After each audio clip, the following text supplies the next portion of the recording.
Bonjour à tous, Carole Caudrelier, thérapeute, coach, master coach en neurosciences, formatrice en bien-être, facilitatrice de conscience.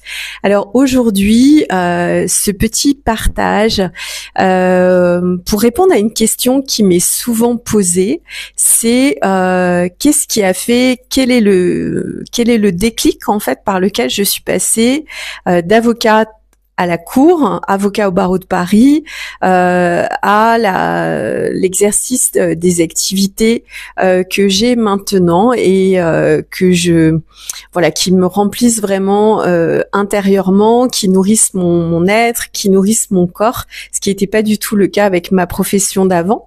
Mais en tout cas, pour pouvoir partager sur un plan plus personnel de qu'est-ce qui a fait le déclic et comment ça s'est passé.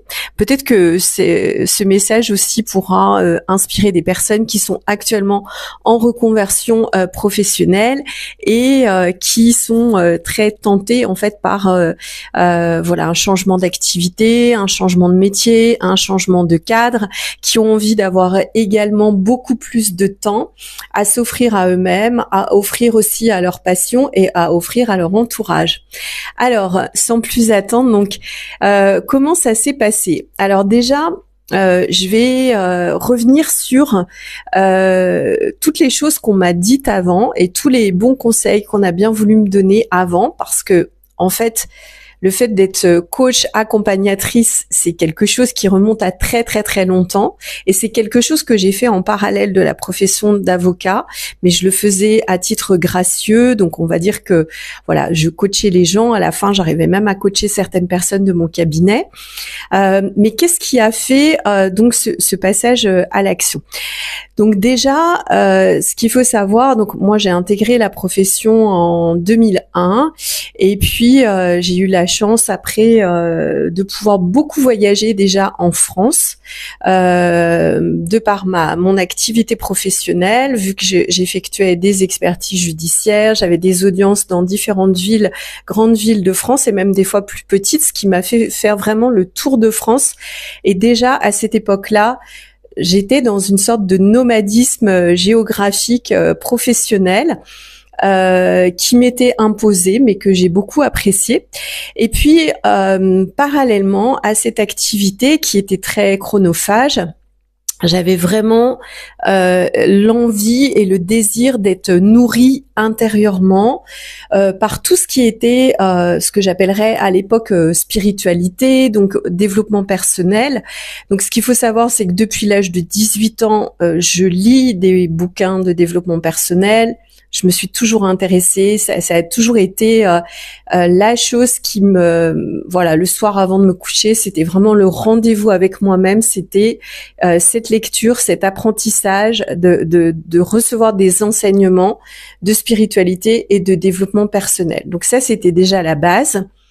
Parallèlement à mon activité d'avocat, j'ai choisi d'investir à peu près un quart de mes revenus de l'époque dans tout ce qui était formation en développement personnel, formation aussi en énergétique.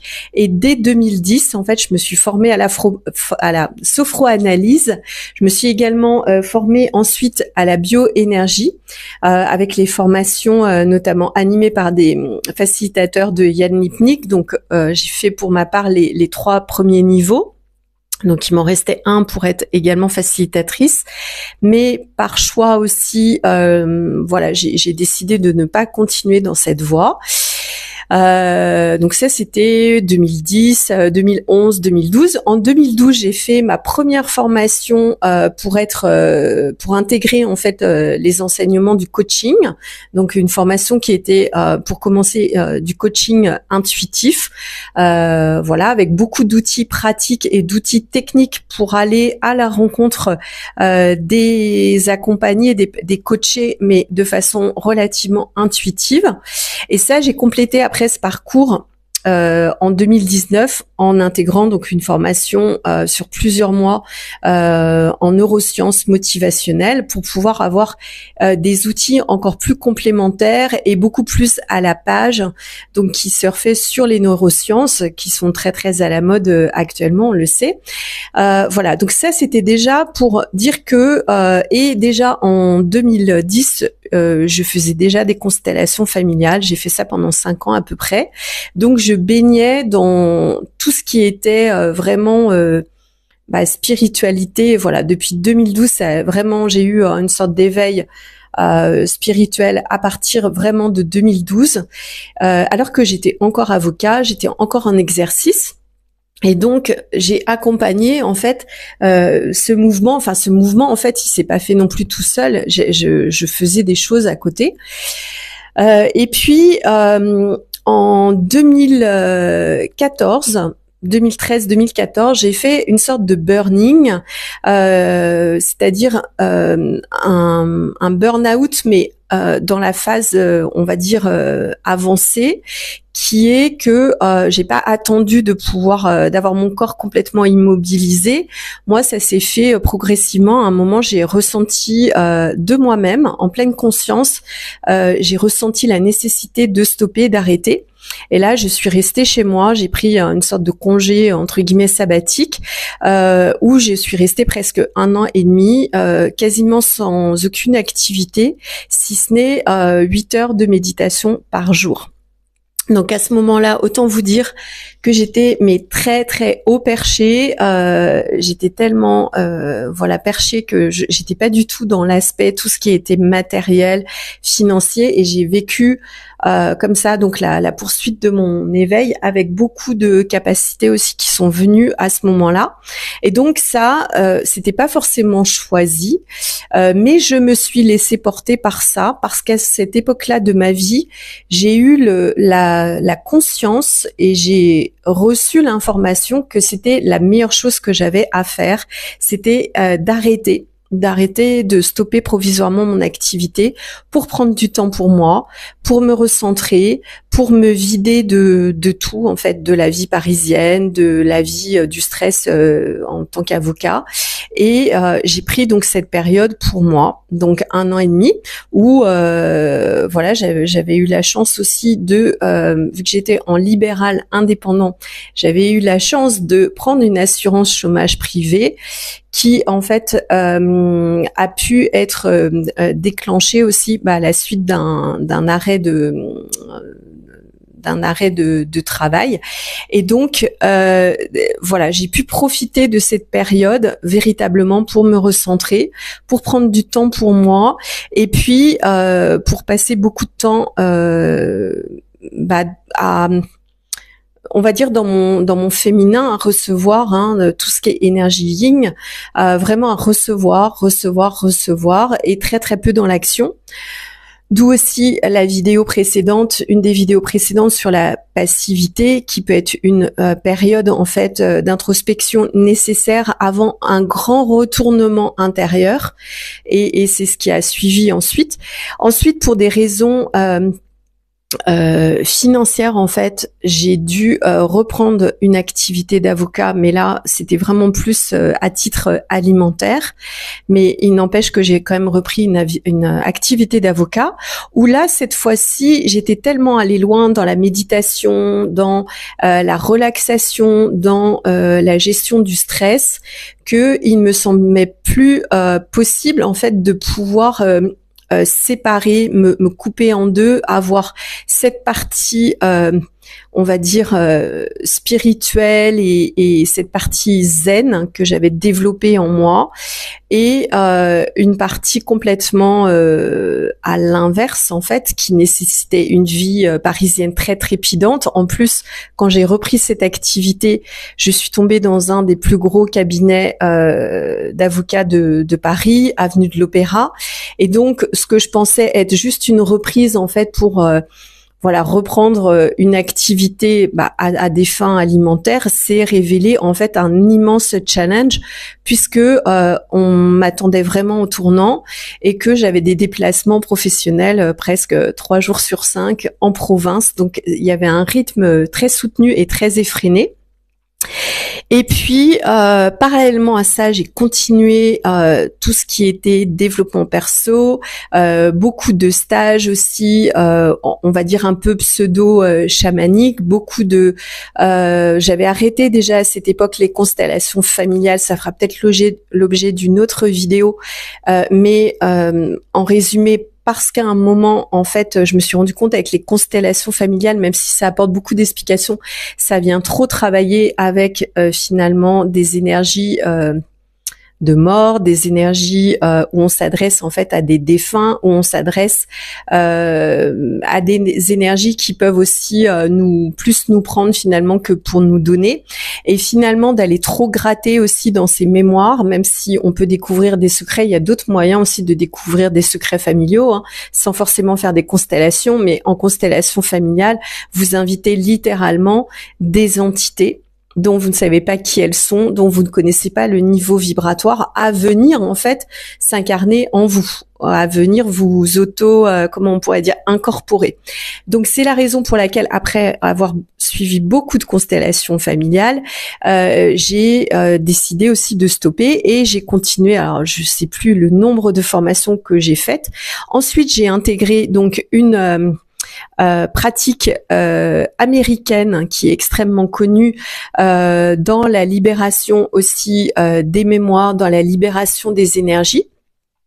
Je suis devenue facilitatrice de cette méthode, et après j'ai fait tous les stades jusqu'à devenir maestro. Donc c'était une méthode qui était vraiment pluridisciplinaire, qui travaillait vraiment en transversal, ce qui me permet aujourd'hui justement de pouvoir aborder tous les sujets de façon transversale, que ce soit la relation à soi, la relation spirituelle, la relation aussi amoureuse, la relation à l'autre, tout ce qui est aussi mindset, dans tout ce qui est activité professionnelle, développement d'activité, tout ce qui est bien sûr argent, tout ce qui est relation à l'argent, et aussi tout ce qui est relation au corps, avec beaucoup de travail psychocorporel, psycho-énergétique corporelle. Donc j'ai pratiqué beaucoup de techniques voilà entre-temps.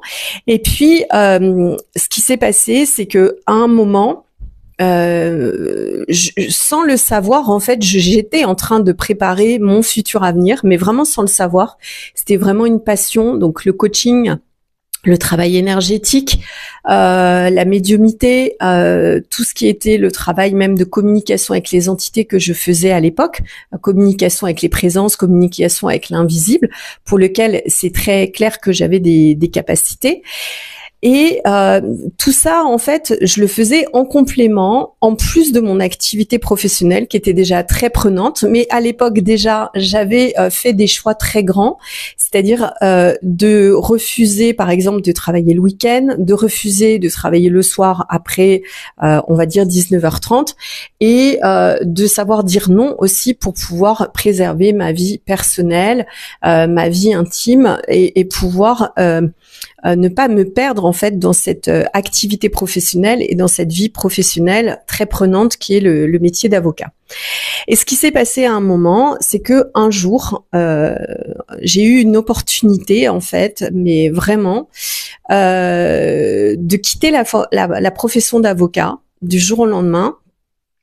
Et en fait, ce qui est très drôle, c'est que beaucoup de personnes à qui j'avais parlé, même des coachs que je fréquentais déjà à l'époque, m'avaient dit: tu verras, si tu veux commencer à shifter ton activité, ça va être progressif. D'abord, tu vas peut-être avoir des clients le soir, après tu en auras peut-être le week-end, et après tu vas organiser un mi-temps, et après peut-être que tu prendras en location un local pour faire ton activité de coaching ou tes activités de thérapie psychocorporelle. Et en fait, tout ça ne s'est jamais passé, c'est-à-dire que pour moi, il n'y a jamais eu quelque chose de progressif. Ça s'est arrêté du jour au lendemain parce que j'ai su saisir une opportunité, parce que j'ai fait le choix d'investir plusieurs dizaines de milliers d'euros dans des formations, parce que j'ai eu le courage aussi d'arrêter net et de perdre donc ce fameux statut d'avocat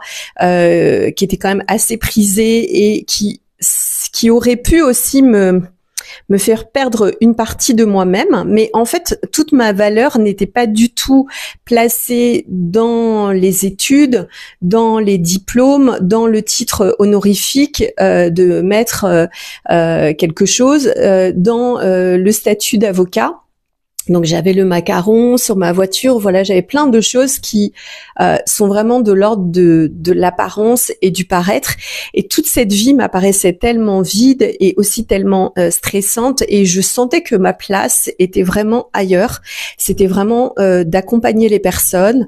Déjà, je savais que j'avais, comme on pourrait dire, une âme de guérisseuse, que dès que j'étais en présence de personnes, il y avait des transformations qui se faisait même dans le milieu avocat, et j'avais aussi une multipotentialité qui me permettait de travailler très vite en fait sur les dossiers d'avocats, sur des nouvelles matières aussi qu'on me donnait, que même certains avocats n'arrivaient pas à faire et qu'ils me donnait en sous-traitance, et c'est après avoir quitté d'ailleurs la profession d'avocat que je me suis rendu compte que j'avais cette multipotentialité et que j'avais des traits de comment on pourrait dire ça, de un petit peu de HPI, ou moi je dirais plutôt HPE, donc haut potentiel émotionnel, mais que j'avais une certaine intelligence intuitive qui me permettait en fait, sans passer beaucoup de temps, de gérer des dossiers et d'avoir des très très bons résultats. Donc ça, c'était pour la petite parenthèse. Et donc, j'ai une opportunité, cette opportunité qui se présente dans ma vie, et à l'instant où elle se présente, en fait, j'ai l'info qui descend en moi, et c'est tout de suite maintenant. Donc on me tend une lettre de démission. Et parce que j'avais osé demander une augmentation, et là, à ce moment-là, je signe cette lettre, et à ce moment-là, je sais que c'est le premier jour de ma vie en tant que accompagnatrice énergético-corporelle. Je sais que c'est ma nouvelle vie qui commence, et vu que je m'y suis préparée sans le savoir depuis 2010, eh ben c'est parti pour cette nouvelle activité. Donc de 2016 ou plutôt 2018 à 2016 à 2019, j'ai exercé donc en tant que facilitatrice de conscience en donnant, je sais pas, j'ai dû donner, je sais pas, peut-être plus de 150 formations, je saurais même pas les compter. Ça doit représenter là à ce jour peut-être 1 millier de personnes de formées, ou en tout cas qui ont participé, toute matière confondue, tout domaine confondu, à l'ensemble de mes formations, facilitation ou stage en bien-être. Et en fait, je me suis lancée, donc voilà, du jour au lendemain. Ça a commencé aussi par un petit voyage aux Philippines, un voyage initiatique spirituel, qui m'a permis, après m'avoir complètement décentrée, qui m'a permis de me recentrer. Et là, j'ai fait le choix de poursuivre une seule voie, et ça a toujours été mon principe de jamais aller vers tout ce qu'on appelle objet brillant, c'est-à-dire plein de modalités différentes, parce que on se dit là, ce que je fais, c'est insuffisant. Toujours l'appât de la nouveauté, de ce qui est nouveau, de peut-être aller voir ce que font les autres. Bon, moi, ça me convenait pas du tout. Donc, la chance que j'ai eue, c'est toujours de saisir les opportunités au bon moment, de commencer en fait dans des domaines qui commençaient aussi à percer, et avec ma volonté et avec mon expérience et avec tout ce que j'ai donné en fait, et mon implication, mon engagement à 100%, et ben à chaque fois en fait j'ai réussi à relever le défi de pouvoir vivre de toutes mes activités, et j'en ai changé beaucoup par passion aussi, et puis parce que à un moment, quand on sent qu'il y a plus du tout d'énergie dans une activité et qu'il y en a une autre qui nous appelle, et ben là on peut y aller. mais c'est totalement différent de se sentir appelé par des nouvelles énergies et de suivre son élan intérieur de son être qui est centré, aligné, que d'aller aller un petit peu en tête de gondole, prendre les produits ou les services qui sont un peu bling bling, et parce qu'en fait on agit à partir de la peur. Donc moi c'était vraiment un profond appel intérieur. Donc après cette expérience de plusieurs années dans le cadre de la facilitation de groupes de personnes dans tous les domaines donc confondus, ça allait vraiment des abus, de tout ce qui était même dégagement d'entités, tout ce qui était aussi libération sexuelle, libération énergétique,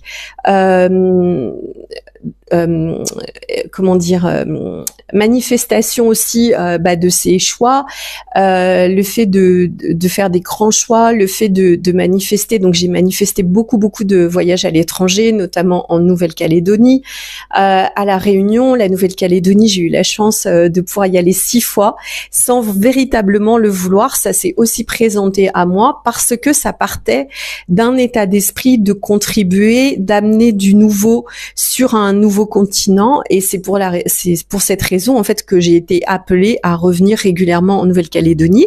J'ai la même chose ensuite qui s'est présentée pour la Réunion. Et là, là, j'envisage mon 7e voyage à la Réunion. Je suis allée déjà donc 5-6 fois, je sais plus, en Nouvelle-Calédonie. Ça a été ensuite, les portes se sont un peu fermées avec tous les événements qu'on a connus début 2020, mais sinon c'est clair que dès que je pourrai, je retournerai avec joie en Nouvelle-Calédonie parce que je sais qu'il y a encore plein de choses à faire là-bas. Et tout ça donc parallèlement au fait que j'ai intégré donc des nouvelles méthodes, donc c'est une nouvelle formation en coaching en neurosciences motivationnelles, également une formation en business aussi, master coach en business school. Alors ça correspond un petit peu moins à ce que j'ai envie de développer actuellement, parce que en fait dans mes accompagnements je n'ai pas envie d'accompagner les égos en fait à créer de l'argent pour créer de l'argent de façon très très volatile, en fait, sans qu'il y ait vraiment un projet de fond au niveau de l'être, sans qu'il y ait un appel de l'être à faire telle ou telle chose. Après, dans le cadre de mes activités de formatrice, de formateur en massage et en soins énergétiques, j'accompagne donc déjà plus d'une 40aine de formateurs formés sur tous les continents, Canada, Mexique, Belgique, Réunion. J'aurais dû en avoir en Nouvelle-Calédonie, mais bon, pour les raisons que j'ai expliqué avant, ça n'a pas pu se faire. Pas mal de pays différents. En Russie également, en Sibérie. Voilà, j'ai eu la chance vraiment d'avoir cette ouverture aussi par rapport au voyage, le voyage qui a toujours été présent dans ma vie, les déplacements en fait professionnels depuis depuis les années 2000 en fait, ça ne m'a pas quitté, et là ça s'est vraiment intensifié en 2016. Et donc, à partir de là, les seuls accompagnements professionnels que je peux faire, ça va être des lancements d'activités, c'est de l'accompagnement et de l'aide au lancement d'activités professionnelles d'auto-entrepreneurs, de micro-entrepreneurs. Je sais même plus où on en est au niveau de la législation. Et de formateurs aussi qui veulent développer leur propre activité. Voilà, donc du coup, je les accompagne aussi, mais plus par rapport à mon expérience personnelle, vu que c'est quelque chose que j'ai pratiqué et que je pratique depuis plusieurs années. Et tout ça donc pour en revenir au sujet de base qui est qu'est-ce qui a fait que j'ai changé en fait du jour au lendemain, que j'ai quitté la profession d'avocat pour cette vie extrêmement riche, extrêmement nourrissante, extrêmement nomade, vu que depuis 2022, j'ai aussi la chance d'avoir fait le choix du nomadisme à 100%. Donc, je voyage partout en France, partout dans le monde. et notamment beaucoup à La Réunion actuellement. Et en fait, ça me permet en fait, j'ai suivi l'appel sans savoir ce qu'il allait avoir après. J'ai fait confiance, je me suis lancée dans le vide. Et à chaque fois pour la Nouvelle-Calédonie, je ne connaissais personne en Nouvelle-Calédonie et j'ai formé presque une quarantaine de personnes là-bas. La même chose pour la Réunion, je n'étais jamais allée à la Réunion et j'ai formé à peu près une cinquantaine de personnes là-bas. Donc à chaque fois, c'est de sauter dans le vide, de plonger dans l'aventure parce que en fait, je suis guidée intérieurement, parce que je ressens l'appel, parce que je ressens cet élan intérieur et je ne le fais pas à partir de la peur ou à partir du manque ou à partir du besoin de faire ci ou de faire ça exclusivement pour gagner de l'argent. Ça, je peux vous dire déjà direct, pour moi, c'est une méthode qui ne marche pas. C'est pas du tout quelque chose que justement que je ne coach pas du tout les gens dans ce niveau-là parce que en fait, si les intentions de base de la personne ne sont pas en intégrité avec qui elle est, avec ses valeurs, avec son être, ça ne fonctionnera pas. Donc, ce changement de reconversion professionnelle, il s'est quasiment fait. Je l'avais préparé sans le savoir. Il s'est présenté à moi sans que je le déclenche. Et ensuite, ce que je peux vous dire, c'est que toutes les nouvelles activités, elles sont venues à moi. Et c'est juste que j'ai eu le courage de dire oui quand ça se présentait, d'investir le temps qu'il fallait, j'en ai investi beaucoup, d'investir aussi l'argent qu'il fallait pour pouvoir me former, pour pouvoir me développer, pour pouvoir m'émanciper, pour pouvoir m'expanser. Ça, c'est très, très important de le dire. Et après, j'ai toujours suivi mon intuition, ma guidance intérieure, qui m'a évité aussi, et ça, c'est important de le dire, je crois que le succès que j'ai eu jusqu'à ce jour est le fruit aussi du fait que je n'ai jamais été tentée de me disperser et que malgré des fois certains appels ou certaines co-création qui pouvait comme ça apparaître assez attrayante, assez bling bling. Je n'ai jamais cédé à la tentation et en fait j'ai toujours préféré vraiment rester sur ma voie sans me laisser déporter par les modes, sans me laisser déporter par des personnes dont je pressentais pour certaines que c'était par intérêt énergétique ou même par intérêt des fois d'ajout de compétences ou voilà. Moi personnellement, je prétends pas avoir besoin de quelqu'un d'autre pour ça peut être bien aussi de faire des fois des partenariats, mais voilà, je crois que le mieux c'est encore d'œuvrer seul parce que ça nous permet de rester dans nos valeurs, fidèles à nos énergies, fidèles à ce que l'on a à transmettre et ça permet un enseignement qui est beaucoup plus profond et qui est beaucoup plus authentique et qui va être vraiment spécifique aussi pour les personnes qui vous recherchent en particulier.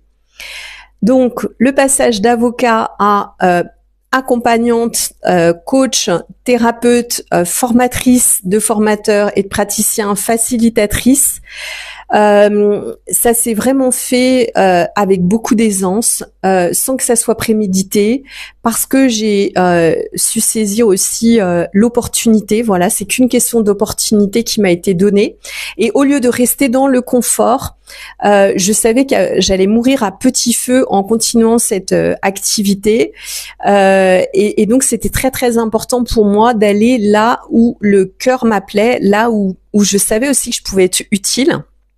Et j'invite d'ailleurs toutes les personnes qui regardent cette vidéo ou qui m'écoutent à prendre conscience que lorsque vous avez un don, lorsque vous avez certaines capacités, notamment pour tout ce qui est guérison, pour tout ce qui est accompagnement thérapeutique et énergétique des personnes, c'est extrêmement, extrêmement important en fait de d'aller dans cette voie. Si vous ne le faites pas, vous allez être rattrapé par la vie, vous allez être rattrapé par les éléments, par les événements, et au bout d'un moment, voilà, quand on a des capacités, des compétences, des qualités pour faire quelque chose, c'est la voie qui nous est proposée. Et ben, je crois que c'est très très important de ne pas nier ça, d'aller regarder et malgré en fait le syndrome de l'imposteur, malgré le fait que des fois on puisse se sentir voilà dans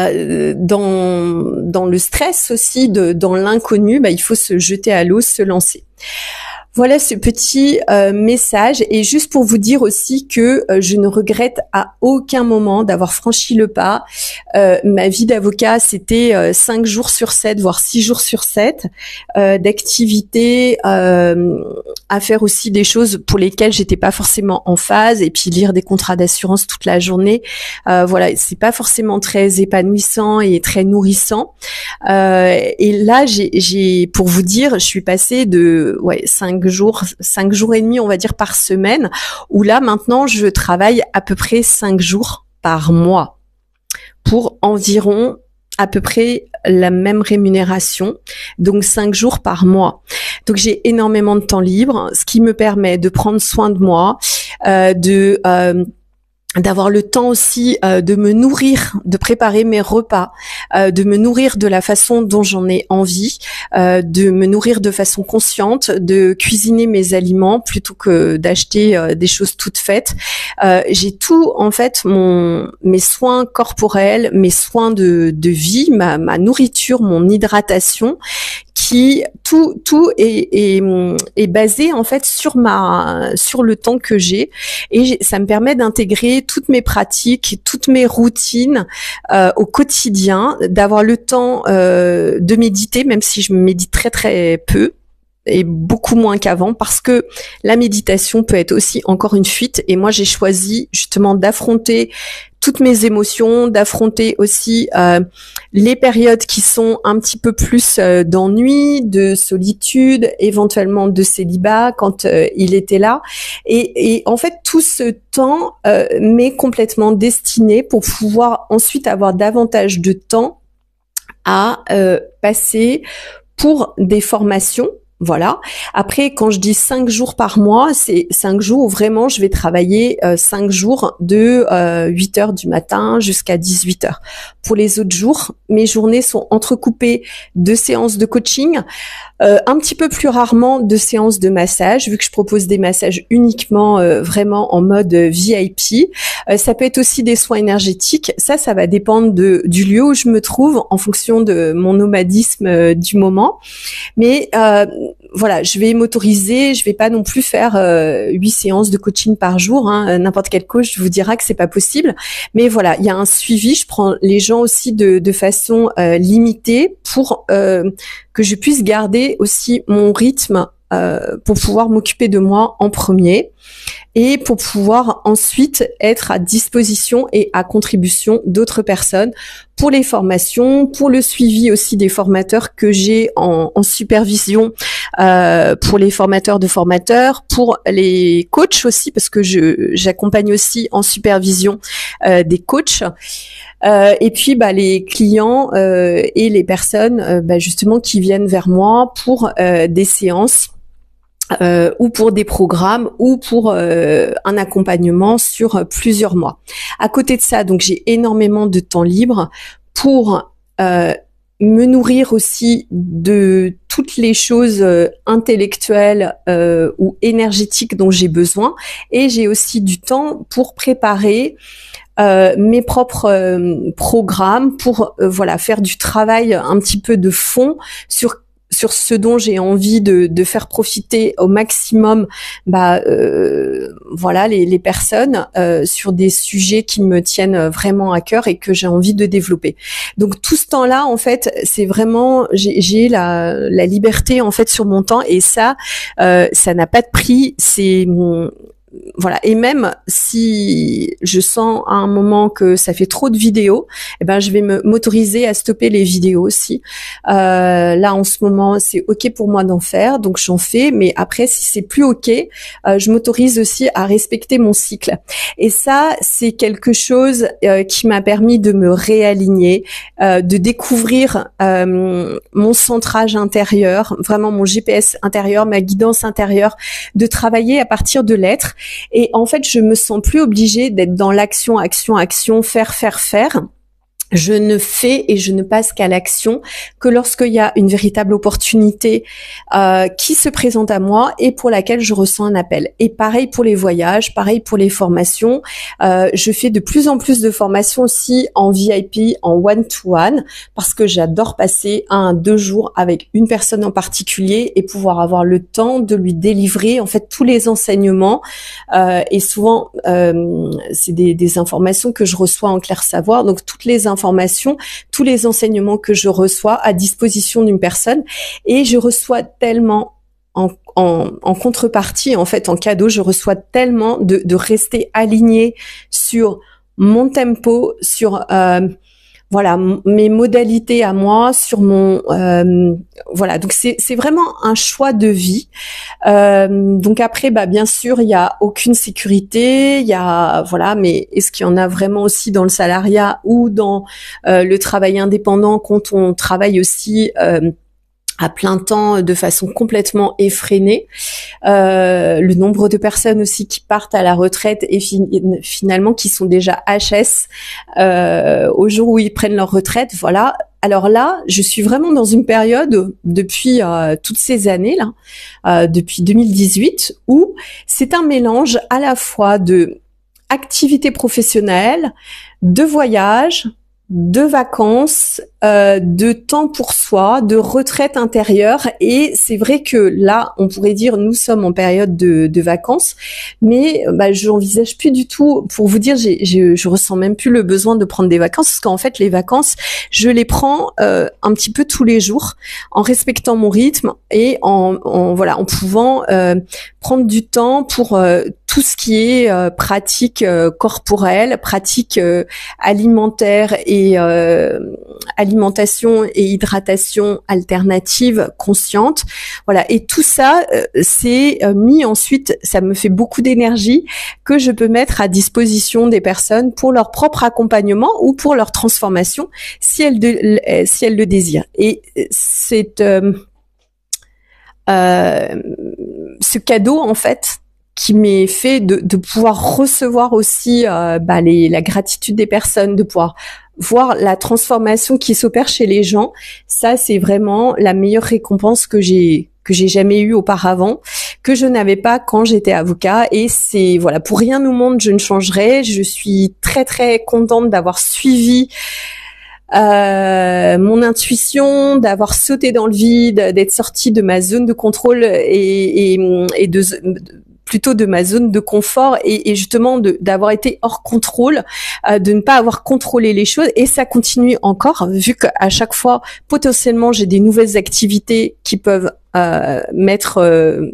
m'arriver comme ça, et il m'appartient juste d'être bien branchée à moi-même pour pouvoir savoir si c'est oui ou non, si je vais faire le choix d'aller dans cette voie ou plutôt dans cette voie, ou de rester dans l'éthique dans laquelle je suis et de pas me laisser déporter aussi par des modes, par des courants, par des activités un petit peu éphémères. Donc voilà, tout ça pour conclure que bien sûr que ça a été un grand choix de vie, le plus grand que j'ai jamais fait, qui m'a permis de me connaître, qui m'a permis de faire vraiment mon éveil spirituel, d'aller dans l'être, de gagner beaucoup en clarté, de gagner énormément aussi dans la gestion de mes émotions. Il va sans dire que depuis que j'ai opéré ce changement et avec tout le travail que j'ai fait sur moi, de développement personnel, de stage, de formation et tout le travail aussi que j'ai fait par le biais des formations que j'ai pu donner et qui me sont revenues aussi un petit peu en boomerang, j'ai un degré de stabilité émotionnelle qui est quand même relativement très peu de stress, et pourtant j'ai aussi des challenges parfois professionnels, financiers, relationnels, que ça peut être avec mon entourage ou même sur le plan professionnel, mais en fait j'ai un état émotionnel qui est beaucoup plus stable. Je me laisse plus du tout avoir par les choses de la vie courante, attirante par les choses de la société, par les personnes. Et littéralement, on va dire que ça me permet de tracer ma voie en toute conscience, en toute connaissance, avec beaucoup de présence intérieure et beaucoup d'intelligence émotionnelle, beaucoup d'intelligence aussi, on va dire supérieure, beaucoup de guidance. Voilà. Donc, en tout cas, c'est le meilleur que je vous souhaite, c'est de pouvoir, si vous en avez l'opportunité, ou en tout cas rien ne vous empêche aussi de la créer, de sauter le pas pour aller vers ce vers lequel vous ressentez un appel très très fort. Quelque chose que vous n'avez peut-être jamais, moi jamais j'ai imaginé dans ma vie faire ce que je fais actuellement. Et pourtant tout est arrivé. Jamais j'ai imaginé pouvoir aller 6 ou 7 fois en Nouvelle-Calédonie, 6 ou 7 fois aussi à La Réunion. Jamais j'ai fait ça pour même le voyage. Ça a toujours eu des buts professionnels et en fait ça faisait pas du tout partie de ma liste de rêves. C'est vraiment des choses qui sont venues à moi parce qu'à un moment où j'ai mis le pied sur la première marche de l'escalier, bah tout s'est ensuite déroulé avec beaucoup d'aisance. Voilà pour ce témoignage un petit peu long, mais que je tenais à partager pour voilà, s'il peut profiter à tout à chacun, c'est avec grand plaisir. Je vous retrouve très bientôt.